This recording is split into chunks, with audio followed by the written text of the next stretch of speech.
सबसे भरोसेमंद औषधि एवं टॉनिक। पीएम मोदी के दौरे को लेकर तैयारियां तेज। मुख्यमंत्री पुष्कर सिंह धामी ने तैयारियों का लिया जायजा, अधिकारियों को दिए सख्त निर्देश।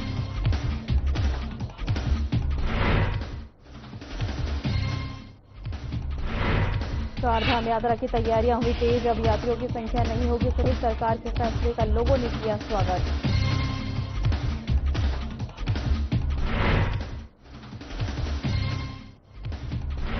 सीएम धामी से मिले फिल्म निर्माता मधुर भंडारकर। उत्तराखंड को शूटिंग हब बनाने पर की चर्चा। वहीं शूटिंग हब बनने से राज्य को मिलेंगे रोजगार के नए अवसर। हरियाणवी गायक मासूम शर्मा की बड़ी मुश्किलें। समारोह में स्टेज से गाली गलौज के लिए आरोप, घटना का वीडियो सोशल मीडिया पर वायरल। टिहरी में जनगणना 2027 कार्यों की समीक्षा। डीएम निकिता खंडेलवाल ने दिए सख्त निर्देश, लापरवाही पर कार्रवाई की दी चेतावनी।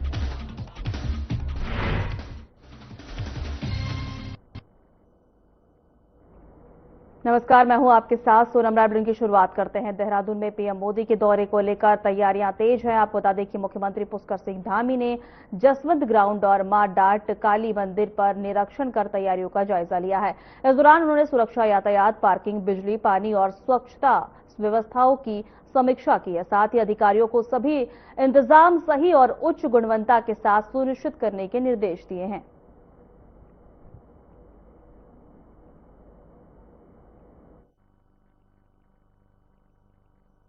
हमारे राज्य को अनेक उपलब्धियां मिली हैं। जितनी बार आए हैं उतनी बार हमको उपलब्धियां मिली हैं, उतनी बार हमको कुछ न कुछ राज्य को प्राप्त हुआ है, राज्यवासियों को उनके जीवन को आगे बढ़ाने के लिए। इस बार बहुत ऐतिहासिक क्षण है कि देहरादून से दिल्ली जाने वालों के लिए समय बहुत कम होने वाला है। एक्सप्रेस वे देहरादून दिल्ली, दिल्ली देहरादून, उसको जनता को समर्पित करने वाले हैं। उसका लोकार्पण होने वाला है, उद्घाटन होने वाला है। और उस सड़क के एक्सप्रेस वे के उद्घाटन के बाद दिल्ली से देहरादून और देहरादून से दिल्ली जाने का समय 2 से ढाई घंटे का होने वाला है। ये हमारे राज्य के लिए बहुत बड़ी उपलब्धि है। बहुत आसानी होने वाली है, किसानों को भी आसानी होने वाली है, यहाँ के आम नागरिकों को बहुत आसानी होने वाली है, व्यापारियों को, साथ में पर्यटन के लिए आने वाले लोगों के लिए भी, अपने कामों के लिए जाने वालों के लिए भी। तो हर दृष्टि से बहुत सुविधाजनक ये सड़क होने वाली है। और प्रधानमंत्री जी के आने पर हमेशा उत्तराखंड के लोग उत्साहित रहते हैं, क्योंकि प्रधानमंत्री जी के दिल में उत्तराखंड बसता है और उत्तराखंड वासियों के दिल में भी प्रधानमंत्री श्री नरेंद्र मोदी जी बसते हैं। देहरादून में चारधाम यात्रा की तैयारियां तेज पे है। वहीं आपको बता दें कि राज्य सरकार ने यात्रियों की संख्या सीमित नहीं करने का फैसला लिया है, जिसका तीर्थ पुरोहित, होटल और ट्रैवल संगठनों ने स्वागत किया है। सीएम धामी से विभिन्न संगठनों ने उनका आभार जताया है। वहीं आपको बता दें कि यात्रा को सुगम बनाने के लिए सरकार की पहल की सराहना की जा रही है। मुख्यमंत्री ने कहा है कि श्रद्धालुओं की सुविधा, सुरक्षा और बेहतर व्यवस्थाएं सरकार की सर्वोच्च प्राथमिकताएं रहेंगी।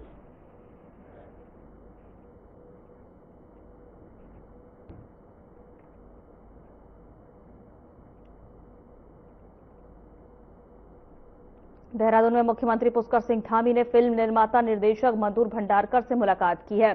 सीएम धामी ने मधुर भंडारकर से मुलाकात करके उत्तराखंड को शूटिंग हब के रूप में विकसित करने पर चर्चा भी की है। इस दौरान मुख्यमंत्री ने कहा है कि उत्तराखंड को मोस्ट फिल्म फ्रेंडली स्टेट का राष्ट्रीय पुरस्कार भी मिल चुका है और इससे राज्य में पर्यटन व रोजगार के नए अवसर भी बढ़ रहे हैं। साथ ही सीएम धामी ने कहा है कि सरकार उत्तराखंड को देश विदेश के फिल्म निर्माताओं की पहली पसंद बनाने के लिए प्रयासरत है।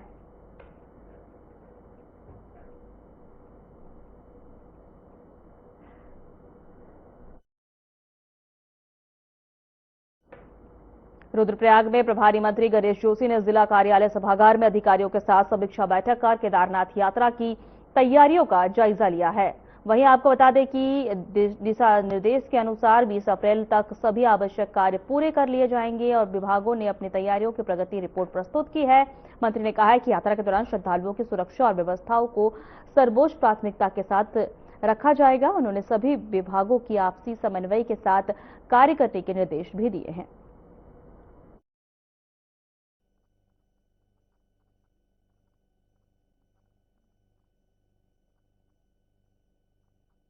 हमारे यात्रा मार्ग दुरुस्त हों, पार्किंग की व्यवस्था हो, सफाई की व्यवस्था हो, टॉयलेट्स ठीक हो, यहाँ पर मेडिकल सुविधा ठीक हो, इन सब विषयों को लेकर और जो हमारे वैकल्पिक मार्ग हैं वो दुरुस्त हों। आज एक व्यापक बैठक हमने यहाँ पर की, सभी विभागों के अधिकारी यहाँ पर थे और जैसा कि मैंने फीडबैक लिया है कि लगातार दिन रात हमारे अधिकारी काम कर रहे हैं। हालांकि एक हफ्ते बारिश होने से थोड़ा सा काम की गति धीमी हुई है, लेकिन मुझे यहाँ के डीएम ने आश्वस्त किया है कि 20 तारीख तक हमारी सारी व्यवस्थाएं चाक चौबंद हो जाएंगी।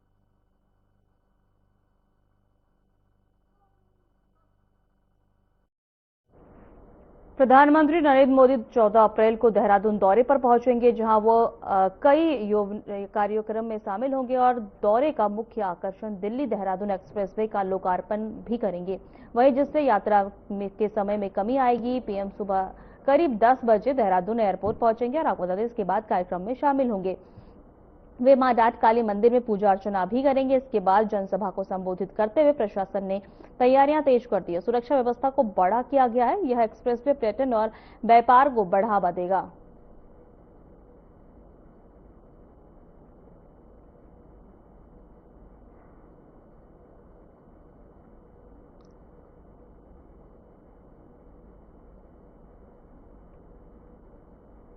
देहरादून में नारी शक्ति वंदन को लेकर महिलाओं में खास उत्साह देखने को मिल रहा है। बीजेपी प्रदेश महामंत्री दीप्ति रावत भारद्वाज ने कहा है कि महिला वंदन अधिनियम के जरिए करीब 40 वर्षों का इंतजार खत्म होने जा रहा है। वहीं उन्होंने बताया है कि 16 अप्रैल को इसे संसद में पेश किया जाएगा और उम्मीद जताई है कि सभी दल इसका समर्थन करेंगे। उन्होंने कहा है कि यह कानून महिलाओं को नीति निर्माण में भागीदारी देगा। साथ ही केंद्र सरकार की योजनाओं से महिलाओं को आत्मनिर्भर बनाने में मदद मिली है। और देखिए, नारी शक्ति वंदन अधिनियम जिस प्रकार से 2023 में बिल पास हुआ और उसके बाद वो लागू करने की आज बात है, तो उसके लिए स्पेशल सत्र जो पार्लियामेंट का है वो 16, 17, 18 अप्रैल को जो होने जा रहा है, उस सब के लिए हम सब उसका स्वागत करते हैं मिलकर। मैं कहूंगी क्योंकि जिस प्रकार से आज महिला नेतृत्व, महिलाएं हर क्षेत्र में आज आगे बढ़ रही हैं, तो महिलाओं का नेतृत्व भी आगे बढ़ना चाहिए। वो हमारी किस प्रकार से हमारी गवर्नेंस में भी उनकी हिस्सेदारी होनी चाहिए, उसके लिए अगर किसी को सुनिश्चित करने का काम किया है तो वो प्रधानमंत्री जी ने किया।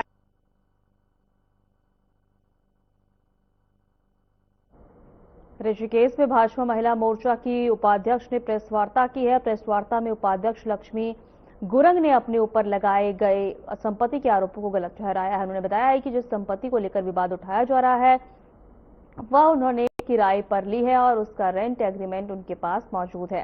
प्रेस वार्ता के दौरान संपत्ति के मालिक भी मौजूद रहे, जिन्होंने बताया कि लक्ष्मी गुरंग पिछले कई वर्षों से उनकी किराएदार हैं और संपत्ति के सभी दस्तावेज उनके पास मौजूद हैं।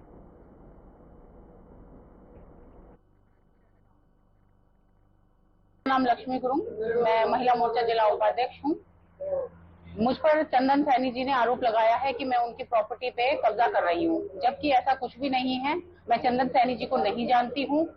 मैंने हरपाल सैनी जी से ये दुकान रेंट पर ली है, जो ये रेंट एग्रीमेंट है, और मैं इस विषय में जांच चाहती हूँ कि इस विषय में पूरी जांच हो। जो आरोप मुझ पर उन्होंने लगाए हैं वो सारे गलत हैं, इस पे कानूनी कार्रवाई हो और मुझे इंसाफ मिले। और मैं ये चाहती हूँ कि जो वो मेरे संगठन को बदनाम कर रहे हैं, वो खुद को भी संगठन का पदाधिकारी बताते हैं, लेकिन मैं उनसे यही पूछना चाहूंगी कि चंदन सैनी जी, आप कैसे संगठन के हो जो आप अपने संगठन को ही बदनाम कर रहे हैं।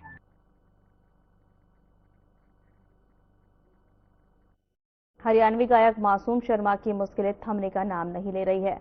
आपको बता दें कि देहरादून में डीएवी पीजी कॉलेज में समारोह के दौरान गायक पर स्टेज से अभद्र भाषा और गाली गलौज करने के आरोप लगे हैं। घटना का वीडियो सोशल मीडिया पर वायरल होने के बाद पुलिस के मामले की जांच शुरू कर दी है। कार्यक्रम में मुख्य अतिथि के रूप में पुष्कर सिंह धामी और विधायक उमेश शर्मा भी मौजूद थे। वहीं एसपी सिटी प्रमोद कुमार ने बताया है कि पुलिस वीडियो फुटेज की जांच कर रही है और जांच के आधार पर आगे की कानूनी कार्रवाई की जाएगी।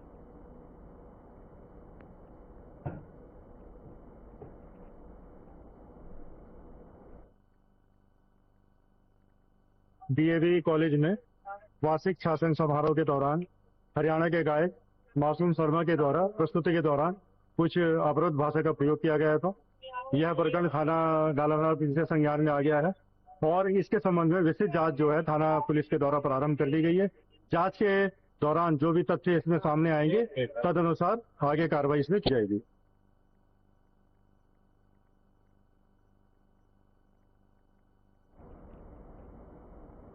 देहरादून में चारधाम यात्रा को लेकर खाद्य संरक्षा एवं औषधि प्रशासन ने सख्त एसओपी लागू कर दी है। एडिशनल कमिश्नर ताजवर सिंह जग्गी ने बताया है कि यात्रा मार्ग पर सभी होटल, ढाबे और दुकानों पर रेट लिस्ट और खाद्य लाइसेंस प्रदर्शित करना अनिवार्य होगा।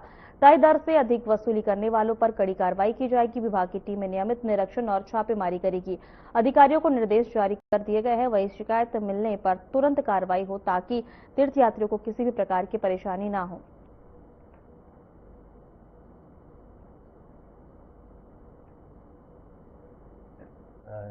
डीसी उनको आदेशित किया हुआ है, उनके नेतृत्व में एक टीम गठित की हुई है कि प्रत्येक जगह जाकर के, प्रत्येक जनपद में जाकर के जितने भी अपने फूड विक्रेता है उनके साथ पहले तो मीटिंग हमने शुरू कर रखी है और उनको सबको आदेशित किया हुआ है कि अपने रजिस्ट्रेशन और लाइसेंस वो प्रॉपर और प्रोमिनेंट जगह पर टाँकें, उसके रेट लिस्ट लगाएं और जितने भी लोग जो भी यात्री हैं उनको बिल्कुल उनके साथ जो उनको वो चाहते हैं जैसी सेवा वो कर दी जाए, क्योंकि यात्रा एक हमारे स्टेट के अंदर बाहर से लोग आते हैं और उनके साथ एक अच्छा व्यवहार रहे, उनके साथ अच्छा उनको भोजन उपलब्ध हो। इसके लिए हमने अपनी टीम को आदेशित किया हुआ है कि किसी भी प्रकार की कोई भी अप्रिय घटनाएं न घटित हों।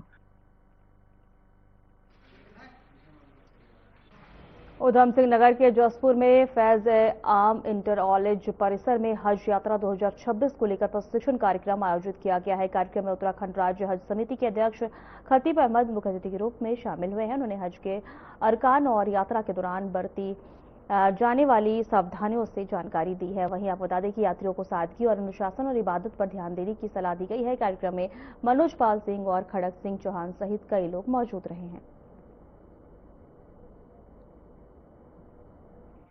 जो हज यात्रियों का प्रशिक्षण है, ये एक हज यात्रा से पहले किस तरह से हज के अरकान अदा किए जाएंगे उसी को लेकर है। लगभग जो हमारे हज जाने वाले लोग हैं उनकी तैयारी पूरी हो चुकी है।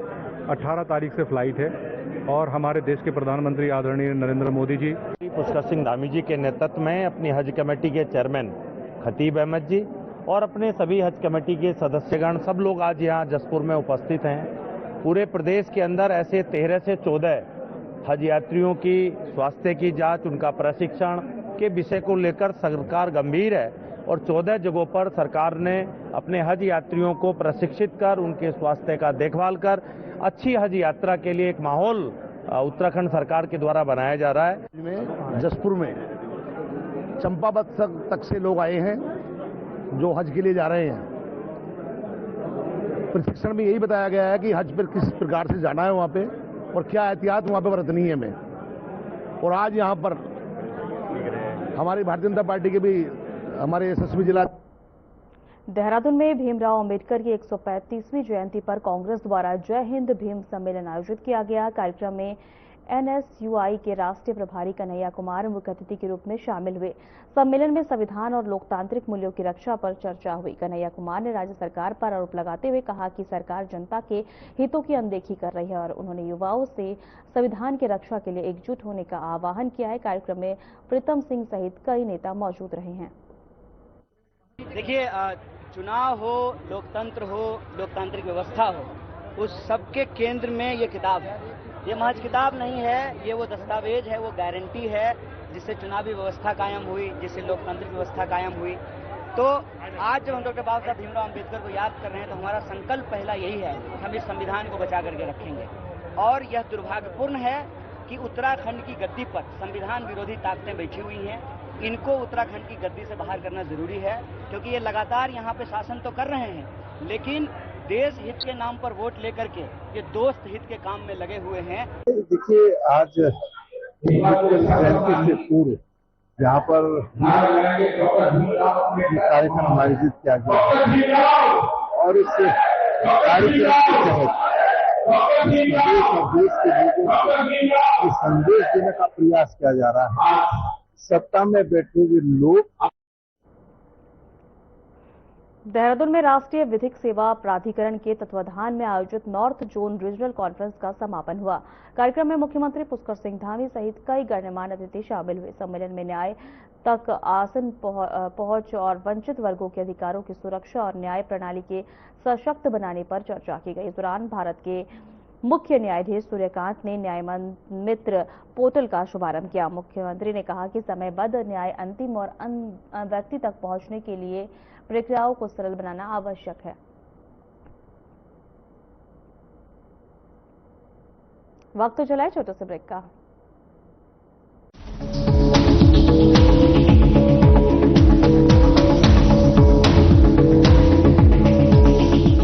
नमस्कार।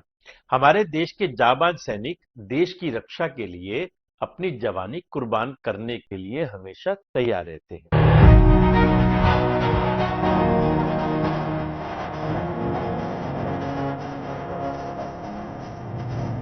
जब बीमारी उन्हें घेरती है तो सरकार की ECHS योजना उनके आखिरी सहारे की उम्मीद होती है।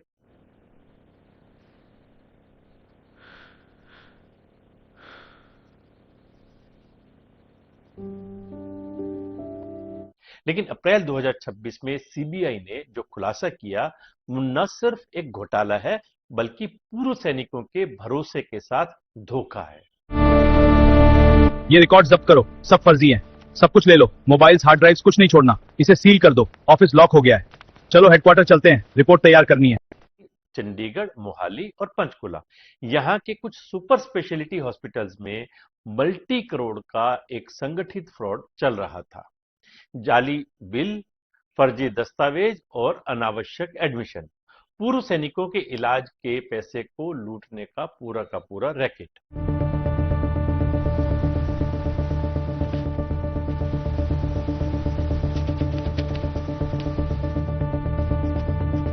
Ex serviceman contributory health scheme यानी ECHS की शुरुआत 2003 में हुई थी। आज देश भर में 55 लाख से ज्यादा पूर्व सैनिक और उनके परिवार इसके तहत इलाज कराते हैं। सरकार हर साल हजारों करोड़ रुपए इस योजना पर खर्च करती है। मरीज को बस ECHS कार्ड दिखाना होता है, बाकी रीइंबर्समेंट हॉस्पिटल्स को सरकार से मिल जाता है। लेकिन इस आसानी का फायदा कुछ लोगों ने गलत तरीके से उठाया। फरवरी 2026 में CBI को क्रेडिबल सोर्सेस से सूचना मिली। 24 फरवरी को ज्वाइंट सरप्राइज चेक हुआ मंथन हेल्थ केयर सेक्टर 38 चंडीगढ़ और धर्म हॉस्पिटल सेक्टर 15 पर। फिर अप्रैल की शुरुआत में देर रात छापेमारी हुई। 3 अप्रैल को CBI ने FIR दर्ज की IPC की धारा 120B, 420, 471 और प्रिवेंशन ऑफ करप्शन एक्ट के तहत। केस का नाम है ECHS Medical Reimbursement Fraud. CBI registers FIR against doctors, hospital in the ECHS fraud over fake bills, forged documents. In a major crackdown, the Central Bureau of Investigation has uncovered a multi-crore fraud linked to fake medical reimbursement claims under the ex-serviceman contributory health scheme. Manthan Healthcare, Dharam Hospital, Kare Partner, Heart Center and others along with suspected involvement of ECHS officials. The agency invoked charges of criminal conspiracy, cheating, forgery and corruption, describing the case as a well-organized racket involving private hospitals and intermediaries exploiting systemic loopholes. CBI ने इसे well organised racket बताया। Fraud का तरीका बेहद चालाक था। मंथन health care ECHS में एम्पेनल्ड था ही नहीं, फिर भी धर्म हॉस्पिटल के नाम पर ECHS पोर्टल पर क्लेम अपलोड होते थे। मंथन के ऑफिस से ही धर्म हॉस्पिटल का पूरा ECHS डेस्क चलता था। मोडस ऑपरेंडी, सामान्य मरीजों को ICU वेंटिलेटर पर फर्जी एडमिशन दिखाया जाता था। एक ही मरीज को 4-4 हॉस्पिटल में भर्ती दिखाकर डबल ट्रिपल बिलिंग करती जाती थी।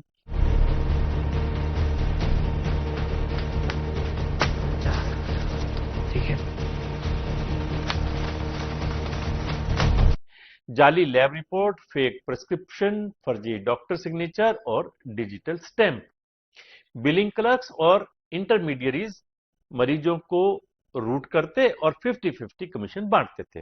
व्हाट्सएप चैट में एडमिशन डिस्चार्ज टाइमिंग की प्लानिंग के सबूत मिले। CBI ने ब्लैंक लेटरहेड्स, हॉस्पिटल स्टैम्प्स, हजारों फर्जी मेडिकल रिकॉर्ड और मोबाइल डिवाइस बरामद किए।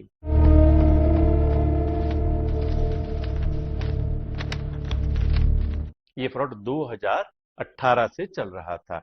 एफआईआर में नामजद आरोपी मंथन हेल्थ केयर के डायरेक्टर्स, धर्म hospital, care partner heart centre sector 19 का जो है, और ईसीएचएस के अधिकारी जो इनके स्टाफ और अंडर स्कैनर हैं। अभी तक कोई गिरफ्तारी नहीं हुई, लेकिन सीबीआई ने प्रोमिनेंट एक्टर्स की गिरफ्तारी की संभावना जताई है।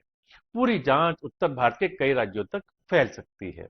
यह घोटाला सिर्फ पैसे का नहीं है, पूर्व सैनिकों के सम्मान और भरोसे का भी है।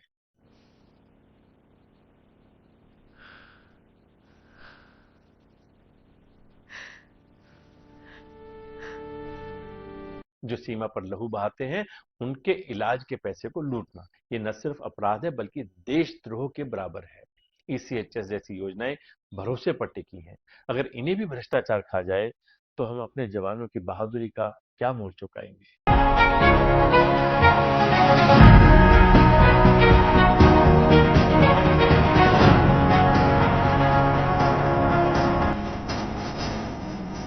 सीबीआई की जांच जारी है। पूर्व सैनिक संगठनों ने सख्त कार्रवाई और पारदर्शी सिस्टम की मांग की है। यह घोटाला हमें याद दिलाता है, भ्रष्टाचार कहीं भी किसी भी रूप में बर्दाश्त नहीं किया जा सकता। देश की रक्षा करने वालों की रक्षा वास्तव में हमारी जिम्मेदारी है। नमस्कार।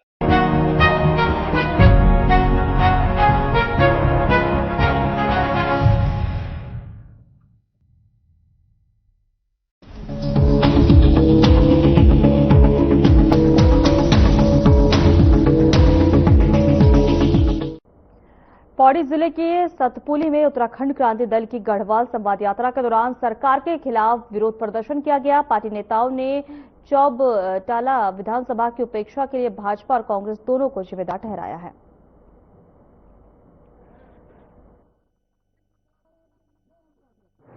देखिए, सतपाल महाराज को अपनी जो उनकी सोच है, अभी कुछ दिन पहले गैरसैंण सत्र में वो जाहिर कर चुके हैं कि वो गैरसैंण को वेडिंग डेस्टिनेशन, कॉर्पोरेट टूरिज्म के लिए डेवलप करना चाहते हैं। इसका मतलब उन्होंने कभी सोचा ही नहीं कि गैरसैंण जो है राजधानी होनी चाहिए उत्तराखंड की। जैसा कि आप जानते हैं कि गैरसैंण अगर राजधानी होती 26 साल पहले तो सारी विकास की योजनाएं पहाड़ में बनती। देखिए, ऐसा है, गढ़वाल यात्रा में हम सभी मंत्री संतरी जितने भी लोग हैं उनके घरों से निकल के आए हैं, उनके गृह क्षेत्र जनपद देखते हुए आए हैं। सब जगह स्थितियां वैसी हैं, अस्पताल अच्छे नहीं है, सड़क अच्छी नहीं है, बच्चों के पास रोजगार नहीं है, खेत पहाड़ियों के बंजर बढ़ चुके हैं, व्यवस्था कुछ नहीं है। 250 रुपए रोजगार, 400 रुपए पानी का बिल और 600 रुपए बिजली का। देखिए, 6 महीने के लिए क्या बनना बिल्कुल सही बात है, लेकिन अगर आपके अंदर योग्यता होती तो सरकार आपको 5 साल के लिए मंत्री बनाती। लेकिन जनता ने आपको चुनाव जिताया, तीसरी बार जिताया।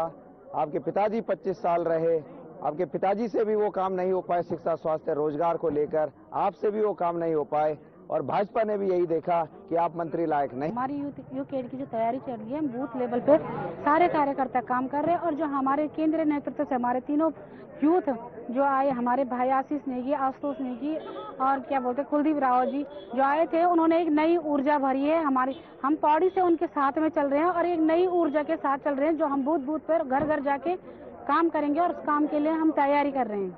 महिला टेरी के प्रमुख जनगणना अधिकारी एवं डीएम निकिता खंडेलवाल ने जनगणना 2027 के तहत प्रगति कार्यों की समीक्षा बैठक की है। बैठक में टेबल वर्क और सीएमएस पोर्टल और प्रशिक्षण कार्यक्रमों की स्थिति पर चर्चा हुई है।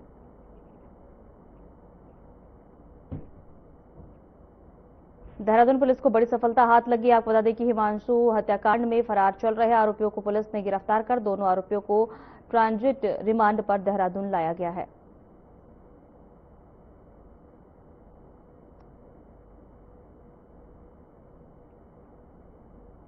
ऋषिकेश में महंत अशोक प्रपन्नचार्य महाराज की स्मृति में मुफ्त स्वास्थ्य जांच शिविर का आयोजन किया गया है। शिविर में AIIMS, Himalayan institute, jolly grant और सरकारी अस्पताल और निजी अस्पतालों के डॉक्टर मरीजों की जांच की गई है।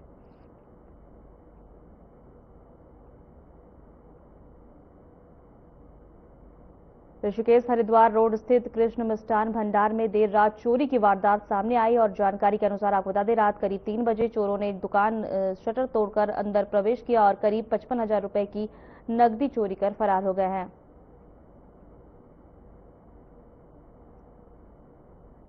मेरा नाम कपिल कुमार है और ये हमारा कृष्णा मिष्ठान भंडार रोड हरिद्वार रोड पे एक शॉप है।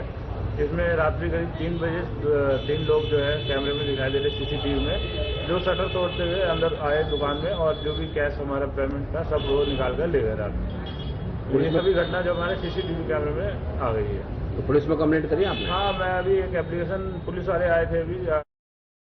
रुद्रप्रयाग के तुंगनाथ चंद्रशिला ट्रैक पर फंसे ट्रैकर्स को सुरक्षित निकालने के लिए बड़ा रेस्क्यू ऑपरेशन चलाया गया। अचानक आए तूफान और बर्फबारी के कारण 30 ट्रैक्टर्स रास्ते में फंस गए। वहीं सूचना मिलते ही एसडीआरएफ और वन विभाग की टीम मौके पर पहुंची।